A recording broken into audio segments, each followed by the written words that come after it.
저는 올해 68이 되었습니다. 강원도 깊숙한 산골 마을에서 작은 민박집을 운영한 지도 벌써 30해가 넘었죠. 처음엔 이런 삶을 꿈꾸지 않았어요. 젊은 시절 남편과 함께 꾸려가던 평범한 가정이었거든요. 남편이 갑작스럽게 세상을 떠난 건 민수가 중학생일 때였습니다. 하늘이 무너지는 것 같았죠. 갓난아이도 아닌 사춘기 아들을 혼자 키워야 한다는 현실이 막막했어요. 그때 이 작은 한옥집을 물려받게 되었고 생계를 위해 민박업을 시작했습니다. 처음엔 정말 힘들었어요. 손님 한 팀이 오면 온종일 청소하고 빨래하고 식사 준비하느라 정신없었거든요. 특히 여름철이나 가을 단풍철엔 예약이 꽉 차서 새벽부터 밤늦게까지 쉴 틈이 없었습니다. 하지만 민수 학비와 생활비를 벌어야 했으니까 참고 견뎌냈죠. 시골 민박집이라고 해서 대충 해도 되는 건 아니에요. 손님들은 도시에서 멀리 찾아오시는 분들이니까 최선을 다해 모셔야 한다고 생각했어요. 방마다 깨끗하게 청소하고 침구는 항상 햇볕에 말려서 뽀송뽀송하게 준비했습니다. 아침엔 직접 기른 채소로 반찬을 만들어서 정성스럽게 차려드렸죠. 손님들이 고마워하실 때면 피곤함도 잊어버렸어요. 어머니가 해주시는 밥이 집밥 같아서 너무 좋다며 웃어주실 때면 가슴이 뿌듯했습니다. 다음에 또 올게요라고 인사하며 떠나시는 모습을 보면 이 일을 잘 선택했다는 생각이 들었죠. 민수는 착한 아이였어요. 학교에서 돌아오면 제가 바쁘게 일하는 모습을 보고 설거지를 도와주곤 했습니다. 고등학교 때는 주말이면 손님 짐을 나르거나 방 청소까지 거들어줬어요. 엄마 혼자 힘들어하지 마세요라고 말하는 민수를 보면서 이 아이만큼은 꼭 대학에 보내고 싶었습니다. 다행히 민수는 공부도 잘해서 서울에 있는 대학에 합격했어요.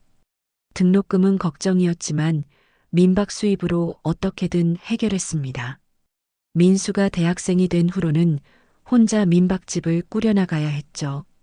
나이가 들수록 체력은 떨어지는데 일은 똑같으니까 정말 힘들었어요. 그래도 견딜 수 있었던 건 민수가 잘 되는 모습을 보는 게 기뻤기 때문입니다. 방학 되면 집에 와서 엄마 수고 많으셨어요 라고 인사하며 안아주곤 했거든요. 대학 졸업 후엔 서울에서 직장 생활을 시작했는데 가끔 전화로 엄마 몸은 괜찮으세요? 라고 안부를 물어줬습니다. 하지만 몸은 점점 힘들어졌어요. 특히 무릎이 아프기 시작하면서 계단 오르내리는 게 버거웠죠. 손목도 아프고 허리도 자주 결렸습니다. 그래도 손님들 앞에선 아무렇지 않은 척 웃으며 인사했어요. 이 민박집이 제 삶의 전부였으니까 포기할 수는 없었거든요. 어느 날 밤 마지막 손님을 배웅하고 나서 빈 거실에 혼자 앉아 있었습니다. 하루 종일 청소하고 요리하고 설거지한 피로가 몰려왔어요. 거울을 보니 언제 이렇게 늙었나 싶을 정도로 주름이 깊어져 있었죠. 그때 문득 이런 생각이 들었어요. 언제까지 혼자 이 일을 계속할 수 있을까? 하지만 다음 날 아침이면 또다시 손님들을 위한 하루가 시작됩니다. 새벽 6시에 일어나서 밥을 짓고 반찬을 준비했어요. 손님들이 잘 잤습니다라고 인사하며 식당으로 내려오시면 환한 미소로 맞이했죠. 이게 제가 30년 동안 지켜온 일상이었습니다. 그런데 작년 코로나가 터지면서 상황이 바뀌었어요. 여행객들이 줄어들어서 민박집 운영이 어려워졌죠. 그때 민수가 갑자기 전화를 걸어왔습니다. 엄마, 저 집에 내려갈게요. 혼자 힘드시죠? 회사에서 재택근무가 가능해졌다면서 고향으로 돌아오겠다고 했어요. 솔직히 기뻤습니다. 이제 혼자가 아니구나 싶었어요. 민수와 함께라면 이 민박집을 더 잘 운영할 수 있을 것 같았죠. 그리고 무엇보다 아들이 곁에 있다는 것만으로도 든든했습니다. 민수가 집으로 돌아온 건 작년 가을이었습니다. 그런데 혼자 오지 않았어요. 전화로는 말하지 않았는데 예쁜 여자분과 함께 나타났죠. 처음 보는 순간 깜짝 놀랐습니다. 엄마, 소개할 사람이 있어요. 지혜라고 해요. 지혜는 30살 정도로 보였어요. 키가 크고 피부가 하얗고 도시에서 자란 티가 확실히 났습니다. 옷차림부터 화장까지 세련되어 있었죠. 민수 옆에 서 있는 모습이 참 어울려 보였어요. 저는 얼떨결에 어서 오세요. 안으로 들어와요라고 인사했습니다. 민수가 부끄러워하면서 말했어요. 엄마, 사실 저희 결혼하기로 했어요. 갑작스러운 소식에 당황스러웠지만 기뻤습니다. 민수가 30이 넘도록 혼자 지내는 게 걱정이었거든요. 지혜도 차분하게 안녕하세요, 어머니. 앞으로 잘 부탁드려요라고 인사했죠. 그날 저녁 식사 준비를 하는데 지혜가 부엌으로 왔어요. 어머니, 제가 도와드릴까요? 정말 고마웠습니다. 오랫동안 혼자 살림을 해왔는데 며느리가 도와준다니 얼마나 든든한지 몰라요. 아니야, 괜찮아. 손님인데 어떻게 일을 시켜 그렇게 말했지만 속으로는 기대가 컸어요. 결혼식은 간소하게 치렀습니다. 지혜 부모님도 좋은 분들이셨어요. 다만 딸이 시골로 내려가는 것에 대해서는 걱정스러워 하시더라고요. 지혜야, 도시 생활에 익숙한데 시골에서 적응할 수 있겠니? 지혜 어머니가 몇 번 물어보셨거든요. 지혜는 자신 있게 답했어요. 괜찮아요, 엄마. 민수랑 함께니까 잘할 수 있을 거예요. 그 말을 듣고 저도 안심했습니다. 며느리가 의지가 있다면 시골 생활도 금방 적응할 거라고 생각했거든요. 신혼 첫 주는 정말 행복했어요. 지혜가 아침마다 어머니, 안녕히 주무셨어요? 라고 인사를 해줬고 식사 후에는 설거지도 도와줬습니다. 민수도 기분이 좋아 보였어요. 엄마, 이제 혼자 안 계셔도 되겠어요 라고 말하면서 웃었죠. 며느리가 있으니까 민박 운영도 더 수월할 것 같았어요. 손님이 오시면 방 정리하고 청소하는 일을 나눠서 할 수 있을 거라고 생각했거든요. 특히 젊은 며느리가 있으면 손님들도 더 좋아하실 것 같았습니다. 그런데 며칠 지나면서 조금씩 이상한 점들이 보이기 시작했어요. 지혜가 아침에 일어나는 시간이 점점 늦어졌습니다. 처음엔 신혼이니까 그럴 수도 있다고 생각했죠. 하지만 10시, 11시까지 자는 날이 많아졌어요. 손님이 오시는 날이었는데 지혜가 여전히 자고 있었습니다. 저는 혼자 새벽부터 방 청소하고 아침 준비를 했어요. 손님들이 식사하러 내려오셨는데 지혜는 보이지 않았죠. 며느리는 어디 계세요? 라고 물어보시는 분도 있었습니다. 점심즈음에야 지혜가 내려왔어요. 머리가 헝클어진 채로 부엌에 와서 어머니, 아침 안 드셨어요? 라고 물었습니다. 이미 손님 아침 식사 준비하고 치우고 다 끝난 상황이었죠. 저는 아니야, 벌써 다 했어라고 답했어요. 그때부터 지혜의 태도가 달라졌습니다. 민박집 일에는 전혀 관심을 보이지 않았어요. 손님이 오셔도 인사만 대충 하고 자기 방으로 올라가 버렸죠. 방 정리나 청소는 아예 하지 않았습니다. 제가 지혜야, 이 방 좀 치워줄 수 있어? 라고 부탁해도 아, 네 하면서도 실제로는 하지 않았어요. 민수에게 이야기해 볼까 했지만 참았습니다. 신혼인데 시어머니가 벌써 잔소리하면 안 되겠다 싶었거든요. 며느리도 아직 적응 중일 거라고 생각했어요. 시간이 지나면 자연스럽게 도와줄 거라고 기대했습니다. 하지만 지혜는 점점 더 민박 일을 외면했어요. 심지어 손님들이 계실 때 큰 소리로 전화 통화를 하거나 음악을 틀어놓기도 했습니다. 어떤 손님은 시끄러워서 쉴 수가 없네요 라고 불평하시기도 했어요. 가장 당황스러웠던 건 지혜의 말이었습니다. 어느 날 손님 체크아웃 후 청소를 하는데 지혜가 거실에서 전화 통화를 하고 있었어요. 언니, 여기 진짜 힘들어. 시어머니가 하루 종일 손님들 받고 청소하고 그래. 완전 서비스업이야, 서비스업. 그 말을 듣는 순간 가슴이 철렁했습니다. 30년간 정성껏 운영해온 제 민박집을 서비스업이라고 폄하하는 게 충격이었어요. 물론 서비스업이 나쁜 건 아니지만 지혜의 말투에는 무시하는 뉘앙스가 가득했거든요. 마치 자신은 그런 일을 할 사람이 아니라는 투였습니다. 그날 밤 민수와 지혜가 자고 난 후 혼자 거실에 앉아서 생각했어요. 처음엔 그저 적응 문제라고 생각했는데 이게 맞나 싶었습니다. 며느리가 민박 일을 도와주길 바랐던 제 기대가 과한 건 아닐까 하는 고민도 들었죠. 하지만 다음 날 아침에도 지혜는 늦잠을 잤고 손님 아침 식사 시간에도 나타나지 않았습니다. 저는 또다시 혼자 모든 걸 준비했어요. 그러면서 생각했죠. 이게 과연 앞으로 계속 괜찮을까? 결혼한 지 2달이 지나면서 상황은 더욱 심각해졌습니다. 지혜는 아예 집안일에 손을 대지 않았어요. 처음엔 며느리니까 천천히 적응시켜야겠다고 생각했는데 이제는 완전히 포기한 것 같았습니다. 아침에 일어나면 제일 먼저 부엌부터 확인했어요. 전날 밤 지혜와 민수가 뭔가 먹었던 흔적들이 그대로 남아 있었거든요. 그릇은 싱크대에 쌓여 있고 테이블 위에는 과자 부스러기며 음료수 자국이 그대로였죠.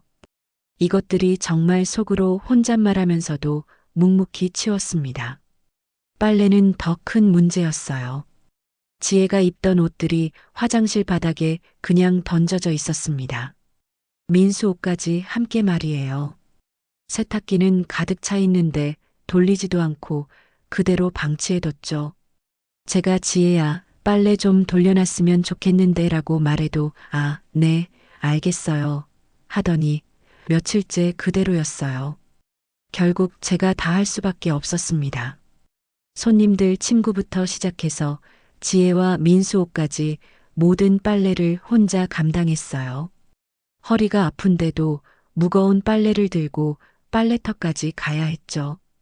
예전에는 민수라도 도와줬는데 이제는 지혜 때문에 신경 쓸 겨를이 없어 보였습니다. 손님 방 청소는 정말 엉망이 되었어요. 지혜가 도와줄 거라고 기대했는데 아무것도 하지 않으니까 제 혼자서는 한계가 있었거든요. 특히 주말에 손님이 몰릴 때는 정신이 없었습니다. 체크아웃 하신 분들이 떠나면 바로 다음 손님을 위해 방을 정리해야 하는데 시간이 부족했어요. 어느 토요일이었는데 세 팀의 손님이 동시에 체크아웃 하셨습니다. 오후에는 또 다른 세 팀이 들어오기로 되어 있었어요. 평소 같으면 민수와 함께 분담해서 했을 텐데 민수는 지혜와 함께 시내에 나가버렸습니다. 엄마, 잠깐 볼 일 있어서 나갔다 올게요. 혼자서 3개 방을 다 청소하는 게 얼마나 힘든지 몰라요. 이불 빼고 새 이불 깔고 바닥 청소하고 화장실 청소까지 해야 했거든요. 무릎이 아파서 바닥에 앉아서 닦는 것도 힘들었죠. 땀이 비 오듯 흘러내렸습니다. 그런데 시간은 자꾸만 가고 새 손님들은 곧 도착할 예정이었어요. 마지막 방 청소를 하다가 정말 어지러워서 잠깐 주저앉았습니다. 이럴 수가 없는데 혼잣말하면서도 다시 일어나서 청소를 마쳤어요. 식사 준비도 점점 버거워졌습니다. 예전에는 하루 전날 미리미리 준비해둘 수 있었는데 이제는 다른 일들에 치여서 시간이 없었거든요. 손님들 아침 식사 시간에 맞춰서 급하게 준비하다 보니까 음식질도 떨어지는 것 같았어요. 지혜는 그런 상황을 뻔히 보면서도 전혀 도와주지 않았습니다. 제가 부엌에서 허겁지겁 음식을 준비하고 있으면 거실에서 스마트폰을 보거나 텔레비전을 시청하고 있었어요. 가끔 어머니, 힘드시겠어요 라고 말은 하지만 실제로 나서지는 않았죠. 가장 속상했던 건 민수의 변화였어요. 예전에는 제가 힘들어하면 바로 알아챘는데 이제는 지혜만 신경 쓰느라 저는 안중에도 없는 것 같았습니다. 엄마 괜찮으세요? 라고 물어보기는 하지만 형식적인 느낌이었어요. 어느 일요일 저녁 손님들이 모두 체크아웃하고 난 후였어요. 온종일 청소하고 빨래하고 설거지하느라 녹초가 되었는데 거실에 가보니 지혜와 민수가 치킨을 시켜 먹고 있었습니다. 테이블 위에는 치킨 박스와 맥주병들이 어지럽게 놓여 있었죠. 어머니도 드세요. 지혜가 말했지만 이미 다 식은 치킨이었어요. 그보다 더 속상한 건 제가 하루 종일 힘들게 일하는 동안 이들은 편안히 쉬고 있었다는 거였습니다. 괜찮아. 나는 따로 먹을게. 그렇게 대답하고 부엌으로 갔어요. 부엌 싱크대에는 또다시 설거지거리가 쌓여 있었습니다. 지혜와 민수가 간식 먹은 그릇들이었죠. 너무 피곤해서 내일 하려고 했는데 개미가 꼬일 것 같아서 결국 그것도 다 씻었습니다. 그날 밤 잠자리에 누워서 천장을 바라보며 생각했어요. 이게 정말 제가 꿈꿔온 며느리와 함께하는 생활인가. 30년 동안 혼자서도 잘 꾸려왔는데 오히려 지금이 더 힘든 것 같았습니다. 특히 손님들 앞에서 창피한 일들이 자꾸 생겼어요. 방 청소가 제대로 안 되어 있거나 식사 준비가 늦어지면 손님들이 불편해하시는 게 보였거든요. 여기 관리가 예전 같지 않네라고 속삭이시는 소리를 들을 때마다 얼굴이 화끈거렸습니다. 며느리가 와서 더 좋아질 줄 알았는데 오히려 모든 게 엉망이 되어가고 있었어요. 집안은 점점 지저분해지고 민박집 운영도 제대로 안 되고 있었습니다. 이런 상황이 계속되면 손님들이 발길을 끊을 것 같았어요. 그런데도 지혜는 여전했습니다. 다음 날 아침에도 늦잠을 자고 일어나서는 어머니 커피 좀 타주세요라고 말했어요. 제가 이미 손님 아침 준비로 바쁜 상황인데도 말이에요. 그 순간 정말 답답했습니다. 도대체 언제까지 일해야 하는 건지. 그 일이 벌어진 건 봄철 연휴였습니다. 예약이 가득 차서 모든 방에 손님들이 계시던 때였어요. 평소보다 더 바쁜 시기였는데 지혜는 여전히 아무것도 하지 않았습니다. 아침 9시가 넘어서야 일어나서는 어머니, 좋은 아침이에요라고 말하며 부엌으로 왔죠. 이미 손님들은 아침 식사를 마치고 나들이 준비를 하고 계셨어요. 저는 새벽 6시부터 일어나서 밥을 짓고 반찬을 준비했거든요. 지혜가 나타날 때쯤에는 설거지까지 거의 끝난 상황이었습니다. 지혜야, 손님들 체크아웃 하시면 방 좀 치워줄 수 있어? 제가 조심스럽게 부탁했어요. 오늘은 정말 도움이 필요한 상황이었거든요. 지혜는 네, 알겠어요라고 대답했지만 믿음이 가지 않았습니다. 10시 반쯤 첫 번째 손님 가족이 체크아웃 하셨어요. 감사했습니다. 잘 쉬었어요라고 인사하며 떠나시는 모습을 보면서도 마음이 편치 않았습니다. 방 상태가 어떨지 걱정되었거든요.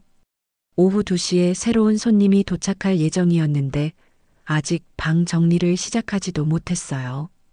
다른 손님들 점심 준비하느라 정신이 없었거든요. 지혜를 찾아보니 자기 방에서 스마트폰을 보고 있었습니다. 지혜야, 이 방 좀 급하게 치워줄래? 제가 다급하게 말했어요. 지혜는 지금요?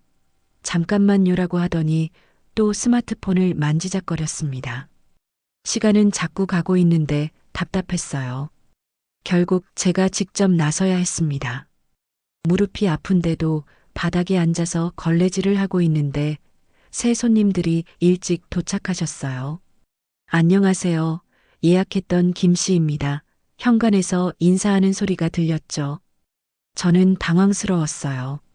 아직 방 청소가 끝나지 않았거든요. 잠깐만요. 조금만 기다려주세요라고 말씀드리면서 급하게 이불을 정리했습니다. 손님들이 현관에서 기다리고 계시는 동안 말이에요. 그런데 화장실 청소가 제대로 안 되어 있었어요.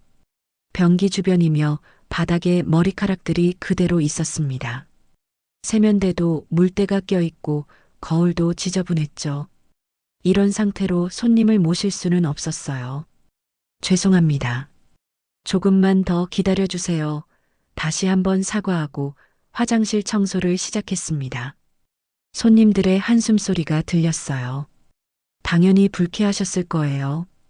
예약 시간에 맞춰 오셨는데 방도 제대로 준비가 안 되어 있으니까요. 겨우 청소를 마치고 손님들을 방으로 안내했는데 김씨 아주머니가 인상을 찌푸렸습니다. 어머, 여기 왜 이래요? 침구에서 냄새가 나는 것 같은데 제 얼굴이 화끈거렸어요. 아마 빨래를 제대로 말리지 못해서 그런 것 같았습니다. 죄송합니다. 바로 새 이불로 교체해 드릴게요. 저는 부랴부랴 창고에서 깨끗한 이불을 가져왔어요. 그런데 김 씨 남편분도 불만스러워 하셨습니다. 여기 예전에 와봤는데 이렇지 않았던 것 같은데요? 정말 창피했습니다. 30년간 정성껏 운영해온 민박집이 이런 평가를 받다니요. 손님들이 나가신 후 혼자 방에 앉아서 한참 동안 멍하니 있었어요. 그런데 더 큰 문제가 생겼습니다. 저녁 시간에 다른 방 손님이 프런트로 오셨어요. 사장님, 화장실에 물이 잘 안 빠져요. 그리고 방에 벌레가 있는 것 같은데 심장이 쿵 떨어지는 것 같았습니다. 급히 가서 확인해 보니 정말이었어요.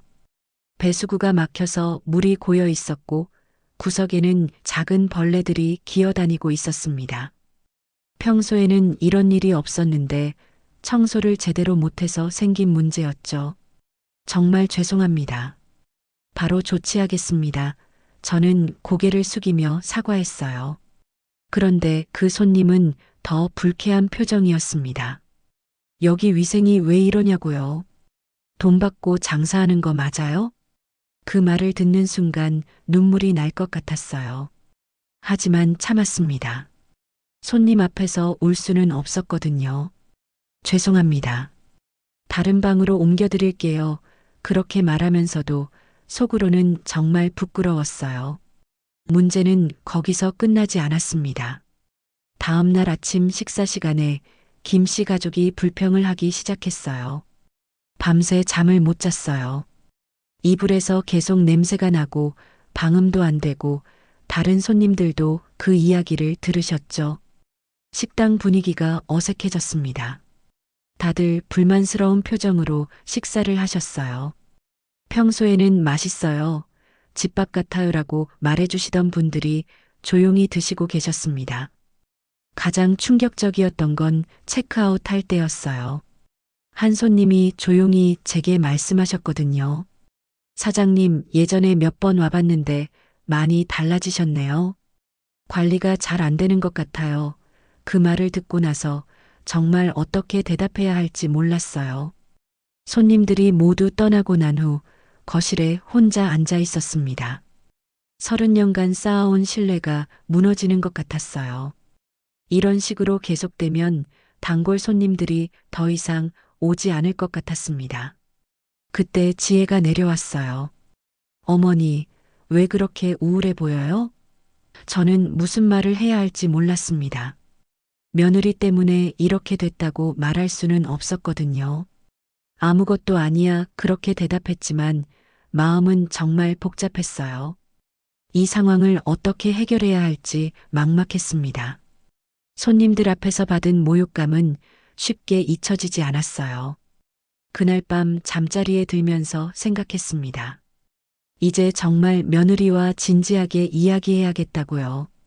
이런 식으로는 더 이상 민박집을 운영할 수 없을 것 같았거든요. 더 이상 참을 수가 없었습니다. 손님들 앞에서 그런 모욕을 당하고 나니까 정말 견딜 한계에 다다른 것 같았어요. 그날 저녁 지혜가 자러 올라간 후 민수에게 진지하게 이야기해 보기로 했습니다. 민수야, 엄마랑 좀 얘기하자. 저는 거실 소파에 앉아서 민수를 불렀어요. 민수는 텔레비전을 보고 있다가 네, 엄마.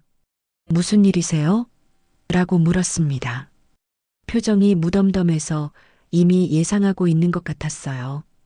민수야, 엄마가 정말 힘들어. 저는 조심스럽게 말문을 열었습니다. 지혜가 집안일을 전혀 안 도와주잖아. 민박집 일도 마찬가지고 민수는 잠시 침묵하더니 한숨을 쉬었어요. 엄마, 지혜도 아직 적응하는 중이에요. 좀 기다려주세요. 그 대답을 듣는 순간 답답했습니다. 벌써 몇 개월이 지났는데 아직도 적응 중이라니요. 언제까지 기다려야 하는 건지 모르겠었어요. 민수야, 이게 적응 문제야? 오늘 손님들이 뭐라고 했는지 알아? 저는 목소리를 높이지 않으려고 애썼어요. 하지만 속상한 마음은 감출 수 없었습니다. 위생이 왜 이러냐고, 관리가 안 된다고 그랬어. 민수의 표정이 조금 어두워졌어요. 그런 말을 들으셨어요? 죄송해요. 엄마 하지만 진심으로 미안해하는 것 같지는 않았습니다. 그냥 형식적으로 사과하는 느낌이었어요. 미안하다고 해서 해결될 문제가 아니야. 저는 더 직접적으로 말했습니다. 지혜가 빨래라도 좀 해줬으면 좋겠어. 청소도 좀 도와주고. 엄마 혼자 다 하기에는 너무 힘들거든. 그런데 민수의 대답은 예상과 달랐어요. 엄마가 워낙 완벽주의자시잖아요. 지혜가 해도 엄마 마음에 안 들어 할 거 아니에요? 그 말을 듣는 순간 정말 어이가 없었습니다. 완벽주의자라고? 민수야, 엄마가 언제 그랬어? 저는 목소리가 떨리는 걸 느꼈어요. 지혜가 뭘 해본 적이나 있어서 엄마 마음에 안 든다는 거야? 아예 아무것도 안 하잖아. 민수는 머리를 극적이며 말했어요. 그게 지혜도 나름 스트레스가 있어요. 시골 생활이 쉽지 않잖아요. 또 지혜 편을 들고 있었습니다. 제 마음은 전혀 헤아리지 않고 말이에요. 그럼 엄마 스트레스는 생각 안 해? 저는 더 이상 참을 수가 없었어요. 30년 동안 혼자 이 집 꾸려왔는데 며느리 왔다고 더 힘들어지는 게 말이 되니? 민수가 조금 당황한 표정을 지었어요. 엄마, 그렇게 말씀하시면 지혜가 서운해할 거예요. 저희도 노력하고 있어요. 하지만 어떤 노력을 하고 있는지는 구체적으로 말하지 않았습니다. 무슨 노력을 해? 지혜가 아침에 몇 시에 일어나는지 알아? 저는 구체적으로 따져 물었어요. 손님들 아침 식사 준비할 때 지혜가 어디 있는지 알고 있어? 민수는 대답하지 못했습니다. 당연히 알고 있었겠죠. 하지만 인정하고 싶지 않은 것 같았어요. 지혜도 원래 아침형 인간이 아니에요. 조금씩 바뀔 거예요. 조금씩 바뀐다고? 민수야, 엄마가 바보로 보여? 저는 정말 화가 났습니다. 몇 달째 똑같은데 언제 바뀐다는 거야? 엄마가 쓰러질 때까지 기다리라는 거야? 그제야 민수가 조금 진지해졌어요. 엄마, 그렇게까지 힘드세요? 제가 더 도와드릴게요 하지만 그 말도 믿음이 가지 않았습니다. 예전에도 똑같은 말을 했거든요. 민수야, 내가 도와주는 것도 좋지만 근본적인 문제를 해결해야 해. 저는 차근차근 설명했어요. 지혜가 이 집의 며느리잖아. 그럼 최소한의 집안일은 해줘야 하는 거 아니야? 민수는 잠시 고민하는 표정이었어요. 그러더니 이런 말을 했습니다. 엄마, 솔직히 지혜보다는 엄마가 더 잘하시잖아요. 그냥 엄마가 계속 하시는 게 낫지 않을까요? 그 순간 정말 허탈했습니다. 제 아들이 이런 말을 한다니요. 민수야, 그게 무슨 소리야? 엄마가 더 잘한다고 해서 혼자 다 해야 한다는 거야? 그런 뜻이 아니라. 민수는 말끝을 흐렸어요. 하지만 진짜 속마음은 그런 것 같았습니다. 엄마가 알아서 다 하면 편하다는 생각 말이에요. 저는 정말 실망스러웠어요. 민수야, 엄마도 늙어가고 있어. 예전처럼 혼자 다 할 수 없다고 목소리가 떨렸습니다. 그리고 지혜는 이 집 며느리야. 당연히 해야 할 일이 있는 거 아니야? 민수는 곤란한 표정을 지었어요. 엄마 말씀은 이해하는데 지혜한테 어떻게 말해야 할지 모르겠어요. 결국 갈등을 피하고 싶어 하는 거였습니다. 그럼 엄마가 직접 말해야겠네. 저는 단호하게 말했어요. 더 이상 이런 식으로는 못 살겠어. 지혜한테 집안일 좀 도와달라고 할 거야. 민수가 깜짝 놀란 표정을 지었습니다. 엄마, 그러시면 안 돼요. 지혜가 기분 나빠할 텐데 여전히 지혜 눈치만 보고 있었어요. 그럼 엄마 기분은 상관없다는 거야? 저는 정말 서운했습니다. 민수야, 내가 누구 편이야? 엄마 편이야? 지혜 편이야? 민수는 대답하지 못했어요.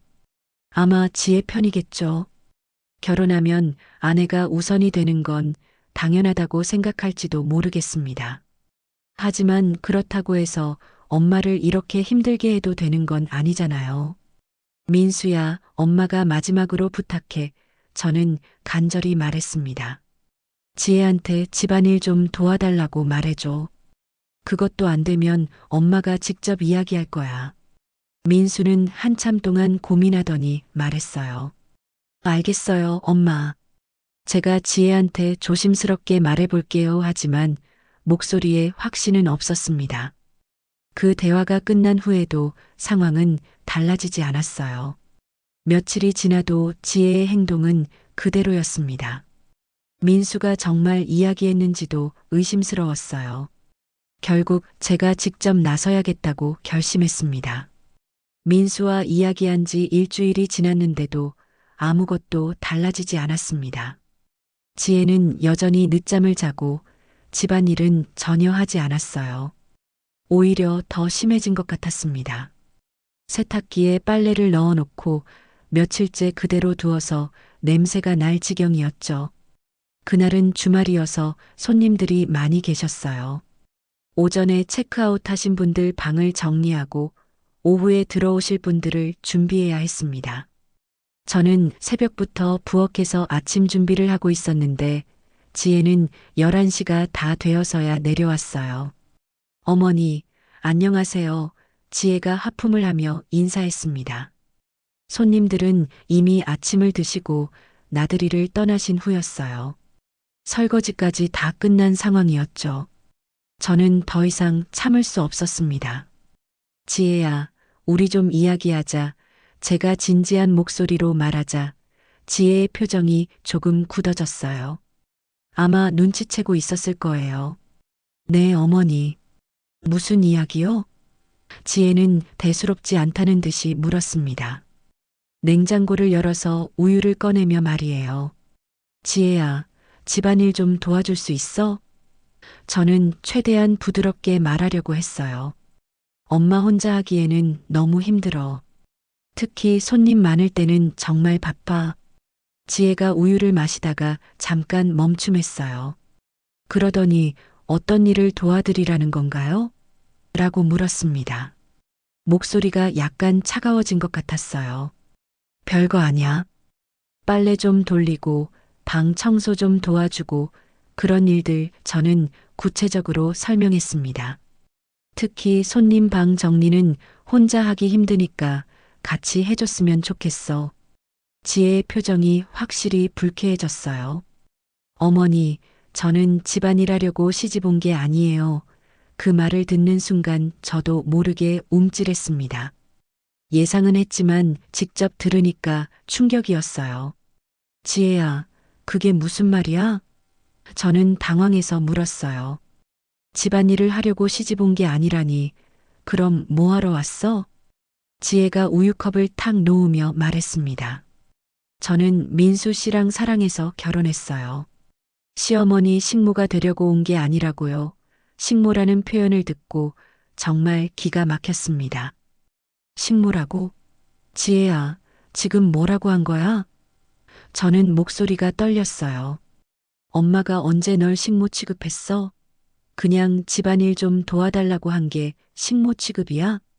지혜는 전혀 물러서지 않았어요. 어머니는 항상 저한테 뭔가 시키려고 하잖아요. 빨래해라, 청소해라, 방 치워라. 저도 제 일이 있다고요. 제 일이 뭔데? 저는 정말 궁금했습니다.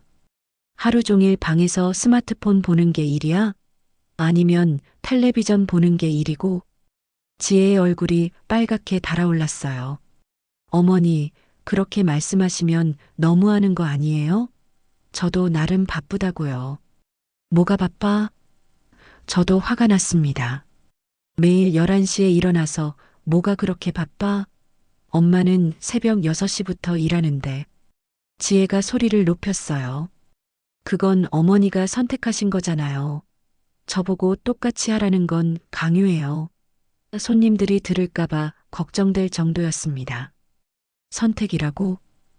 저는 어이가 없었어요. 이 민박집이 우리 생계수단인데 선택이라고 해?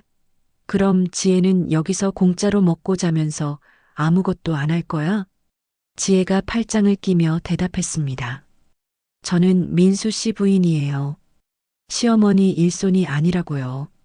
제가 왜 이런 일을 해야 하는지 모르겠어요. 그 말을 듣고 정말 화가 치밀어 올랐습니다. 지혜야, 이 집에서 먹고 자면서 그런 말을 어떻게 해? 며느리라면 당연히 해야 할 일이 있는 거 아니야? 당연이라고요? 지혜가 비웃듯이 말했어요. 어머니, 지금이 몇 년도인데 그런 구시대적인 생각을 하세요? 요즘 며느리들이 다 그렇게 산다고 생각해요? 구시대적이라는 말에 정말 기분이 상했습니다. 구시대적이라고? 지혜야, 가족이면 서로 도우면서 사는 게 당연한 거 아니야? 엄마 혼자 다 하라는 게 말이 되니? 지혜는 전혀 양보하지 않았어요. 그럼 저보고 어떻게 하라는 거예요?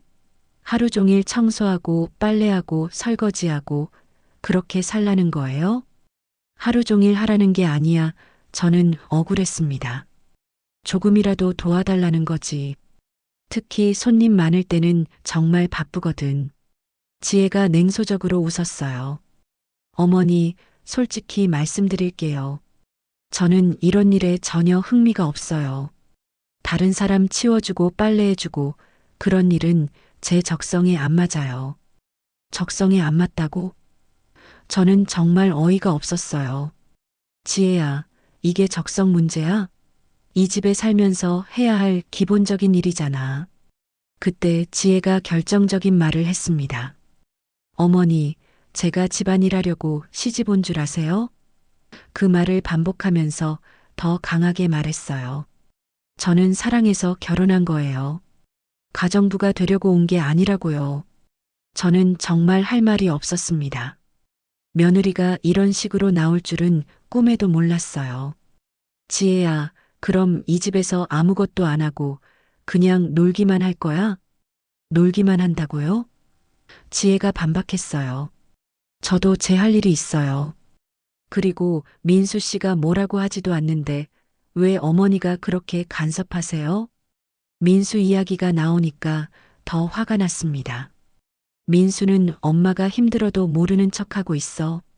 그래서 엄마가 직접 말하는 거야. 지혜가 비꼬듯이 말했어요. 그럼 민수 씨한테 말씀하세요. 저한테 직접 이런 말 하지 마시고요. 완전히 선을 긋는 태도였습니다. 지혜야, 내가 정말 이런 사람이었어? 저는 실망스러워서 말했어요. 처음에는 그렇게 착하더니 본색을 드러내는 거야? 지혜의 표정이 더욱 차갑게 변했습니다. 어머니, 저는 처음부터 제 생각을 솔직하게 말씀드린 거예요. 어머니가 제게 너무 많은 걸 기대하신 거죠. 그 순간 정말 절망스러웠어요. 이 며느리와는 절대 함께 살 수 없겠다는 생각이 들었습니다. 서로 너무 다른 사람이었거든요. 그날 오후는 정말 어색했습니다. 지혜와 그런 말다툼을 한 후에 서로 얼굴을 마주치기가 힘들었어요. 지혜는 자기 방으로 올라가 버렸고 저는 혼자 손님들 방 정리를 했습니다. 평소보다 더 힘들게 느껴졌죠. 저녁 시간이 되어서 민수가 돌아왔어요. 지혜가 바로 내려와서 민수에게 뭔가 열심히 이야기하는 모습이 보였습니다. 목소리는 들리지 않았지만 표정으로 봐서는 오늘 있었던 일을 말하는 것 같았어요. 민수가 제게 왔습니다. 엄마, 지혜랑 무슨 일이 있었어요? 역시 지혜가 이야기했나 봅니다. 민수의 표정이 곤란해 보였어요. 민수야, 엄마가 뭘 잘못했나? 저는 오히려 반문했습니다. 집안일 좀 도와달라고 했는데 그게 그렇게 나쁜 일이야? 민수는 한숨을 쉬며 말했어요. 엄마, 지혜가 많이 상처받았대요. 식모 취급받는다고 느꼈다고 해요. 또 지혜 편을 들고 있었습니다. 식모 취급이라고? 저는 어이가 없었어요. 민수야, 엄마가 언제 지혜를 식모 취급했어? 가족이니까 서로 도우면서 살자고 한 거잖아. 민수가 곤란한 표정으로 말했습니다. 엄마 말씀도 이해하는데 지혜 입장에서는 부담스러웠을 거예요.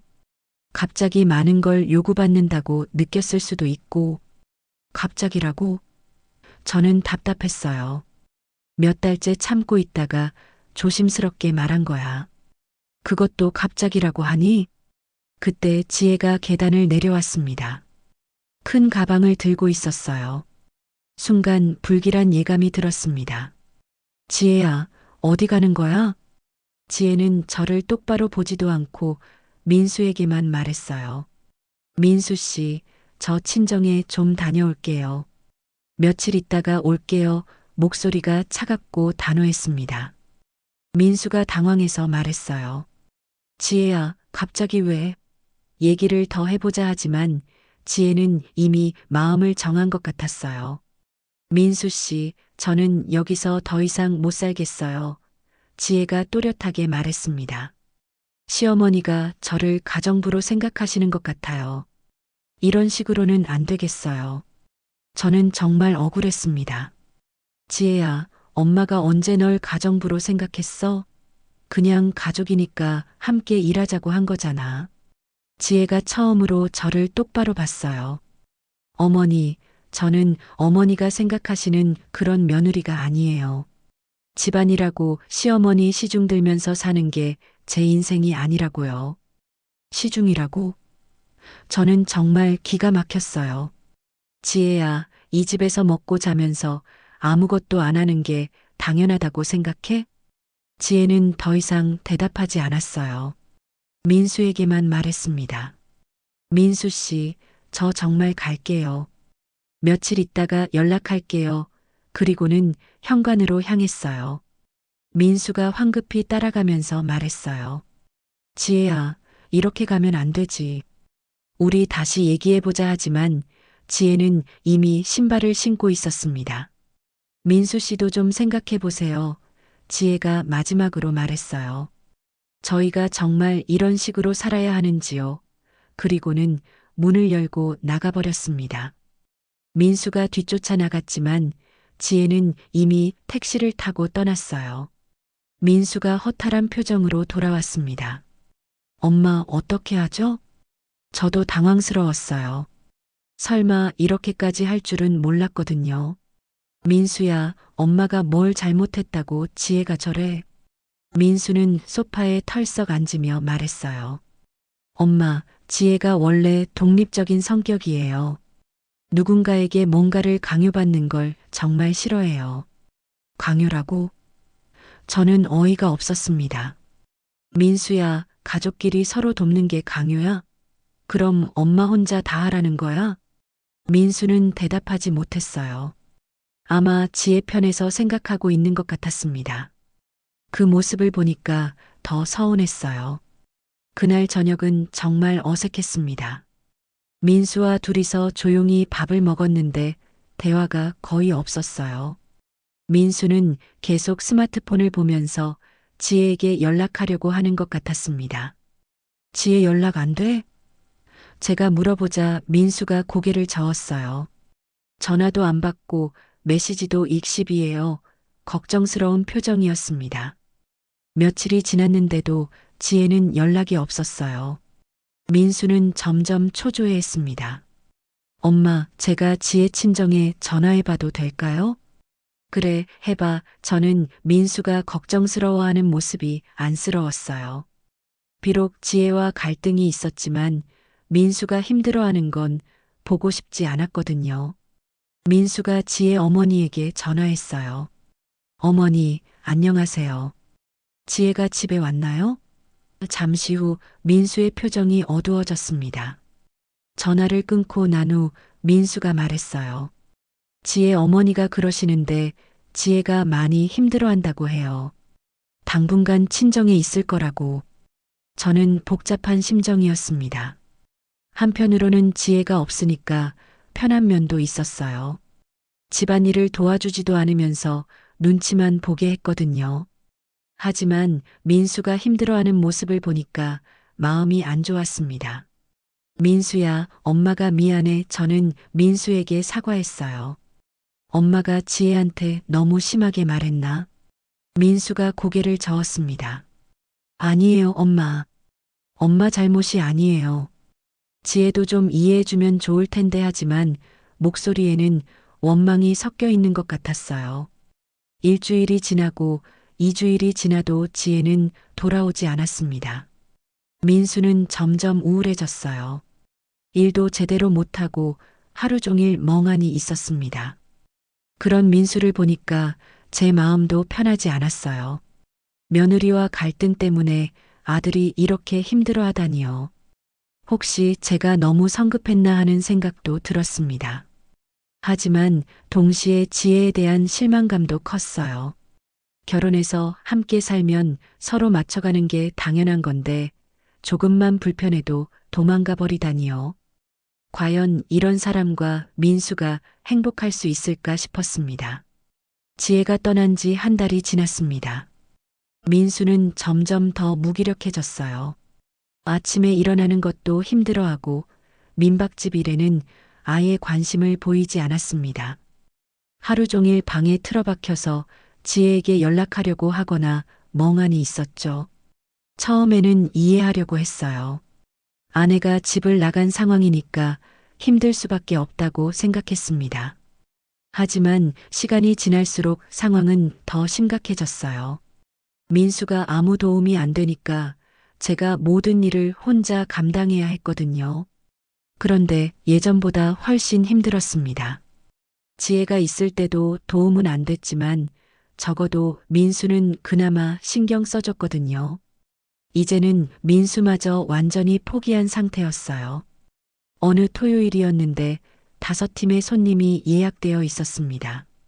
평소 같으면 민수와 함께 분담해서 준비했을 텐데 민수는 오후까지 잠을 자고 있었어요. 제가 혼자서 모든 방을 준비해야 했습니다. 체크인 시간에 맞춰서 준비하려면 새벽부터 시작해야 했어요. 6시에 일어나서 빨래부터 돌리고 각 방마다 청소하고 이불 갈아 끼우고 화장실 청소까지 해야 했거든요. 무릎이 너무 아팠습니다. 바닥 청소를 할 때마다 관절이 삐걱거렸어요. 허리도 계속 결리고 손목도 아팠습니다. 하지만 손님들이 오시기 전에 끝내야 했으니까 참고 견뎌야 했죠. 점심때쯤 되어서 민수가 내려왔어요. 엄마, 밥 주세요. 멍한 표정으로 말했습니다. 제가 온종일 뛰어다니면서 준비하는데도 전혀 눈치채지 못하는 것 같았어요. 민수야, 오늘 손님 많이 와. 좀 도와줘. 제가 간절히 부탁했습니다. 하지만 민수는 저는 컨디션이 안 좋아요라고 대답했어요. 지혜 생각 때문에 힘들다는 뜻이었죠. 결국 혼자서 다 준비해야 했습니다. 오후 3시부터 손님들이 하나둘씩 도착하기 시작했는데 아직 준비가 덜 끝난 방이 있었어요. 정말 당황스러웠습니다. 죄송합니다. 조금만 기다려주세요. 손님들에게 사과하면서 급하게 마지막 방 정리를 했어요. 이불을 제대로 펴지도 못하고 화장실 청소도 대충 했습니다. 손님들의 표정이 좋지 않았어요. 여기 관리가 예전 같지 않네라고 속삭이는 소리가 들렸습니다. 정말 부끄러웠지만 어쩔 수 없었어요. 저녁 식사 준비는 더 큰 문제였습니다. 5팀의 손님들을 위해 음식을 준비해야 하는데 오후에 너무 지쳐서 제대로 할 수가 없었어요. 평소보다 늦게 준비가 끝났습니다. 아주머니, 저희 언제 식사할 수 있어요? 손님 중 한 분이 짜증스럽게 물어보셨어요. 이미 예정 시간을 1시간이나 넘긴 상황이었거든요. 죄송합니다. 곧 준비됩니다. 저는 또 사과했습니다. 하지만 음식 준비가 부실했어요. 평소 같으면 정성껏 만들어 드렸을 텐데 시간에 쫓겨서 대충 할 수밖에 없었죠. 손님들이 식사하시는 동안 계속 불평이 나왔어요. 반찬이 별로네. 서비스가 너무 엉망이야.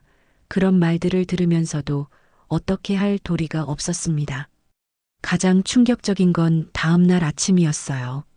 체크아웃 하시는 손님 중 한 분이 제게 말씀하셨거든요. 사장님, 솔직히 말씀드리면 여기 예전 같지 않네요. 다음에는 다른 곳을 알아봐야겠어요. 그 말을 듣는 순간 정말 절망스러웠어요. 30년간 쌓아온 신뢰가 무너지는 것 같았습니다. 단골 손님들이 하나둘씩 떠나간다면 이 민박집은 끝이에요. 손님들이 떠난 후 혼자 앉아서 울었습니다. 정말 오랜만에 우는 것 같았어요. 너무 힘들고 억울하고 절망스러웠거든요. 이렇게 될 줄 알았다면 차라리 혼자 사는 게 나았을 것 같았습니다. 집안 상황도 엉망이 되어 갔어요. 민수는 자기 방에서만 지내니까 공용 공간은 점점 지저분해졌습니다. 거실에는 민수가 먹다 남긴 음식과 빈 봉지들이 어지럽게 놓여 있었어요. 빨래는 산더미 같이 쌓였습니다. 민수 옷까지 제가 다 해야 했는데 손님들 침구 빨래도 있으니까 감당이 안 됐어요. 세탁기를 하루에 3~4번씩 돌려야 했습니다. 부엌도 마찬가지였어요. 민수가 야식을 먹고 나서 설거지를 안 해놓으면 아침에 제가 치워야 했습니다. 개미가 꼬이고 냄새가 나기 시작했어요. 가장 심각했던 건 예약 취소가 계속 들어온 거예요. 인터넷 리뷰에 안 좋은 글들이 올라오기 시작했거든요.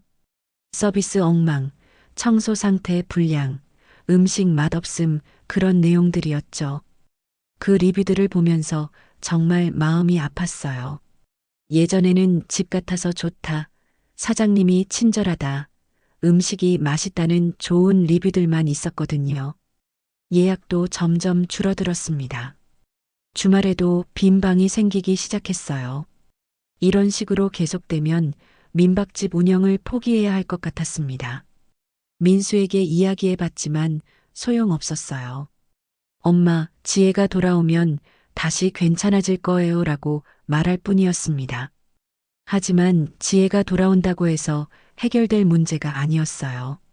어느 저녁 텅 빈 민박집에 혼자 앉아 있으면서 생각했어요. 이게 정말 제가 원했던 삶인가? 아들과 며느리 때문에 제 인생이 이렇게 망가져도 되는 건가? 30년 동안 혼자서도 잘 해냈는데 이제 와서 이런 상황이 되다니 정말 허탈했습니다. 차라리 혼자 사는 게 나았을 것 같았어요. 적어도 그때는 손님들이 만족하셨고 제 자신도 자부심이 있었거든요. 그날 밤 잠자리에 들면서 결심했습니다. 더 이상 이런 식으로는 살 수 없겠다고요. 뭔가 변화가 필요했어요. 그 일이 일어난 건 지혜가 떠난 지 1달 반쯤 지났을 때였어요. 제가 아침에 손님 방 청소를 하다가 계단에서 발을 헛디뎠거든요. 무릎이 아파서 비틀거리다가 그만 넘어지고 말았습니다. 아이고 소리가 절로 나왔어요. 허리를 심하게 다친 것 같았습니다. 한동안 일어날 수가 없었어요. 계단 중간에서 그냥 앉아서 숨을 고르고 있었죠. 민수가 그 소리를 듣고 급하게 내려왔습니다. 엄마, 어떻게 된 거예요?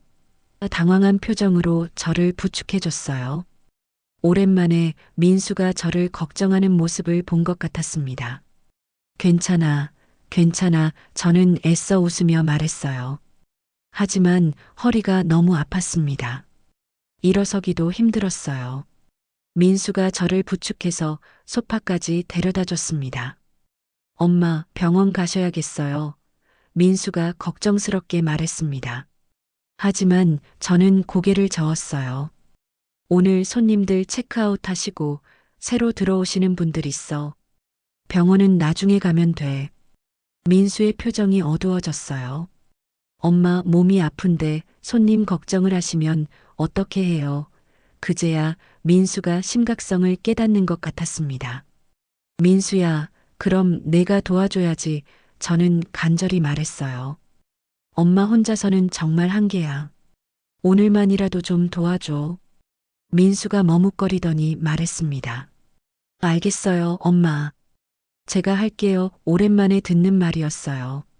하지만 정말 할 수 있을지 의심스러웠습니다. 아침 손님들이 체크아웃 하실 때 민수가 대신 응대했어요. 어색하긴 했지만 그래도 도움이 되었습니다. 제가 소파에 누워 있는 동안 민수 혼자 손님들을 배웅했죠.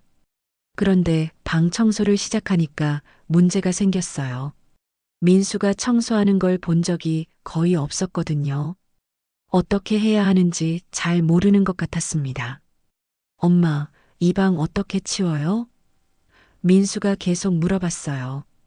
이불 갈아 끼우는 것부터 시작해서 화장실 청소까지 하나하나 다 물어봤습니다.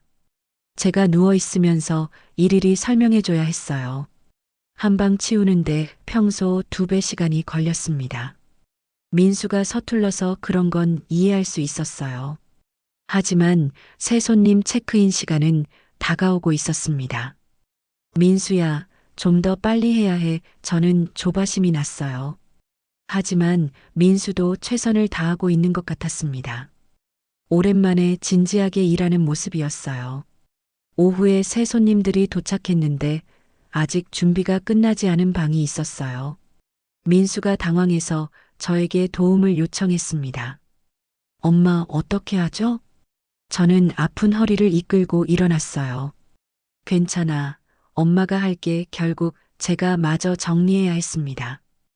허리가 아팠지만 손님들을 기다리게 할 수는 없었거든요. 그날 저녁 민수와 둘이서 식사를 하는데 민수가 조용히 말했어요. 엄마, 정말 힘드시겠어요. 처음으로 제 고생을 인정하는 말이었습니다. 민수야, 엄마가 예전에도 이렇게 힘들었어. 저는 솔직하게 말했어요. 지혜가 있을 때도 혼자 다 했거든. 내가 도와주지 않으면 정말 감당이 안 돼. 민수의 눈에 눈물이 글썽거렸어요. 엄마, 죄송해요. 제가 너무 무책임했어요. 오랜만에 듣는 사과였습니다. 민수야, 엄마는 내가 행복했으면 좋겠어. 저는 진심으로 말했어요. 하지만 지혜가 돌아와도 이 문제는 해결되지 않을 거야. 지혜는 집안일을 절대 안 할 거거든. 민수가 한숨을 쉬었어요. 그럼 어떻게 하죠, 엄마? 정말 막막해하는 표정이었습니다. 며칠 후 민수가 지혜와 통화를 했다고 했어요. 지혜가 조건이 있다고 해요. 무슨 조건인지 물어보니 예상한 대로였습니다. 집안일은 절대 안 한다고 해요. 그리고 시어머니가 뭐라고 하시면 바로 다시 나간다고 민수가 어두운 표정으로 말했어요. 저는 허탈했습니다. 민수야, 그럼 엄마 혼자 다 하라는 거야? 그게 해결책이야? 민수도 답답해했어요. 엄마, 저도 어떻게 해야 할지 모르겠어요. 지혜 없이는 못 살겠는데 그렇다고 엄마한테 이렇게 고생시킬 수도 없고. 그날 밤 민수가 제 방으로 왔어요. 엄마, 저 얘기 좀 할게요. 진지한 표정이었습니다. 민수가 무릎을 꿇고 앉았어요. 깜짝 놀랐습니다. 민수야, 뭐 하는 거야? 엄마, 제가 정말 잘못했어요. 민수가 고개를 숙이며 말했어요. 엄마가 그렇게 힘들어 하시는데 저는 제 걱정만 했어요. 정말 불효자예요. 눈물이 나려고 했어요. 민수가 무릎 꿇는 모습을 보니까 마음이 아팠거든요. 민수야, 일어나. 엄마가 언제 내한테 무릎 꿇으라고 했어. 하지만 민수는 일어나지 않았어요. 엄마, 저 진짜 반성했어요. 30년 동안 엄마 혼자 고생하시면서 저 키워주셨는데 결혼하고 나서는 엄마를 더 힘들게 했어요. 민수야, 저도 눈물이 났어요. 엄마는 괜찮아. 내가 행복하면 그걸로 충분해. 아니에요. 엄마 민수가 또렷하게 말했어요. 이건 아니에요. 엄마가 쓰러질 때까지 혼자 일하시게 둘 수는 없어요. 그때 민수가 중요한 말을 했어요. 엄마, 저 지혜랑 이혼할까 생각해 봤어요. 정말 충격적인 말이었습니다. 민수야, 그런 말 하지 마. 저는 깜짝 놀랐어요. 이혼이 무슨 쉬운 일이야. 하지만 엄마, 이런 식으로는 안 되잖아요. 민수가 울먹이며 말했어요. 지혜는 절대 변하지 않을 거예요. 그럼 엄마가 평생 고생하셔야 해요. 저는 복잡한 심정이었어요. 한편으로는 민수가 제 마음을 이해해줘서 고맙기도 했고, 다른 한편으로는 이혼까지 생각한다니 걱정도 되었습니다. 민수야, 성급하게 결정하지 마. 저는 차근차근 말했어요. 좀 더 시간을 두고 생각해 보자. 하지만 속으로는 이미 답이 정해져 있는 것 같았어요. 이런 상황이 계속되면 결국 누군가는 포기해야 할 텐데 그게 누가 될지는 뻔했거든요. 민수가 무릎 꿇고 사과한 지 일주일이 지났습니다. 그 후로 민수는 정말 달라졌어요. 아침 일찍 일어나서 저를 도와주려고 했고 손님 응대도 나름대로 열심히 했습니다. 하지만 이미 늦었다는 생각이 들었어요. 30년 동안 혼자 꾸려온 이 민박집이 몇 달 사이에 완전히 망가져 버렸거든요. 단골 손님들은 하나둘씩 발길을 끊었고 인터넷 리뷰도 예전 같지 않았습니다. 무엇보다 제 몸이 한계에 다다른 것 같았어요.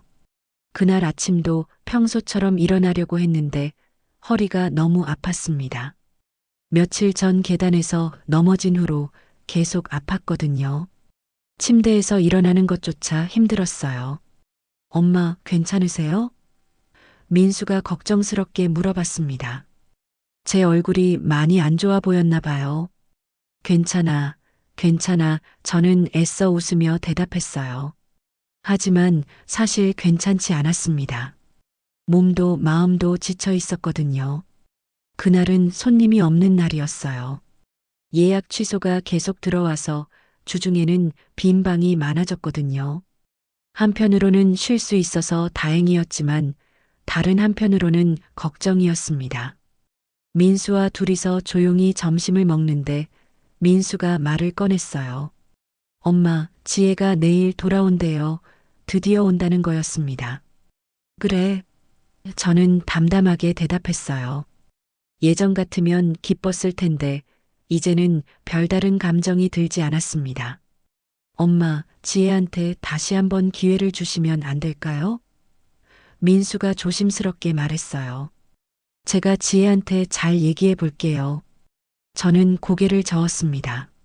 민수야, 이미 기회는 많이 줬어. 지혜는 절대 변하지 않을 거야. 확신이 있었어요. 하지만 엄마, 민수가 말을 이어가려 했지만 저는 손을 들어 막았습니다. 민수야, 엄마 말 좀 들어봐. 저는 진지하게 말했어요. 엄마가 결심한 게 있어. 민수의 표정이 궁금하다는 듯 변했어요. 저는 천천히 말했습니다. 엄마, 이제 이 민박집 정리할 거야. 그 말을 하는 순간 가슴이 뭉클했어요. 30년간 제 인생이었던 곳을 정리한다는 건 쉬운 결정이 아니었거든요. 엄마, 갑자기 왜 그런 말씀을 하세요? 민수가 깜짝 놀란 표정으로 물었어요. 갑자기가 아니야.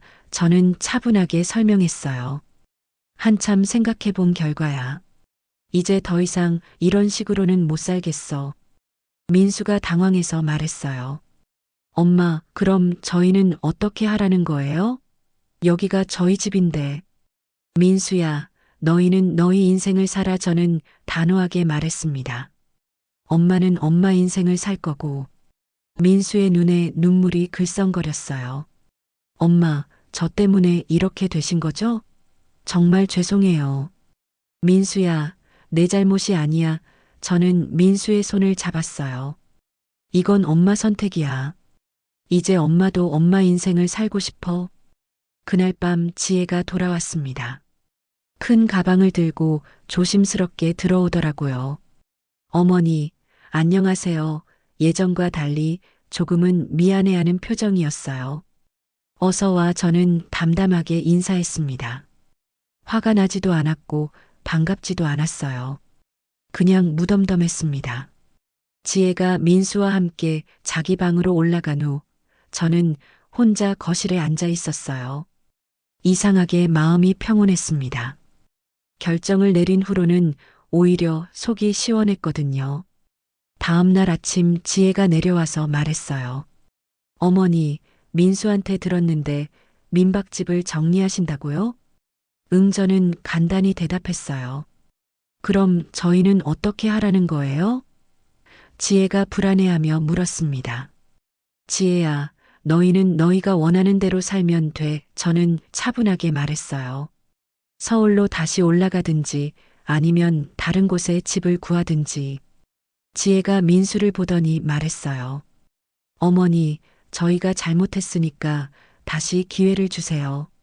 제가 조금씩 도와드릴게요. 하지만 저는 고개를 저었습니다. 지혜야, 이미 늦었어. 그리고 엄마도 이제 지쳤어. 민수가 울먹이며 말했어요. 엄마, 제발 다시 생각해 보세요. 저 정말 잘할게요. 민수야, 엄마 마음 바뀌지 않아. 저는 단호했어요. 이미 결정한 일이야. 그 후 며칠 동안 민수와 지혜는 저를 설득하려고 노력했어요. 하지만 제 마음은 이미 정해져 있었습니다. 오히려 시간이 지날수록 더 확신이 들었어요. 일주일 후 저는 민박집 문을 닫았습니다. 인터넷 예약 사이트에서 등록도 취소했어요. 마지막 손님을 배웅하면서 정말 오랫동안 고생했다고 스스로에게 말했습니다. 민수와 지혜는 결국 서울로 올라갔어요.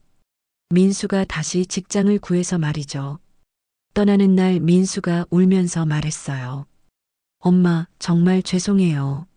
저 때문에 이렇게 되어서. 민수야, 미안해하지 마. 저는 민수를 안아주며 말했어요. 엄마는 이제 자유야. 오히려 고마워.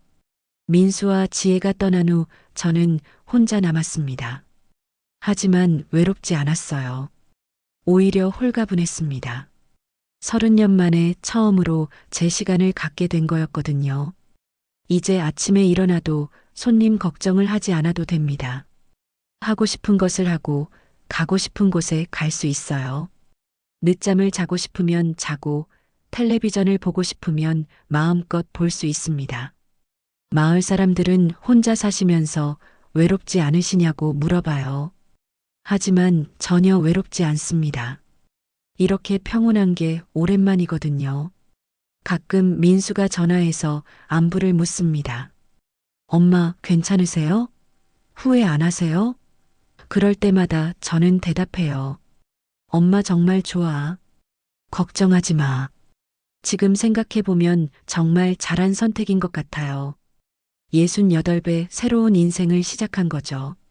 이제 남은 인생은 정말 제 것입니다.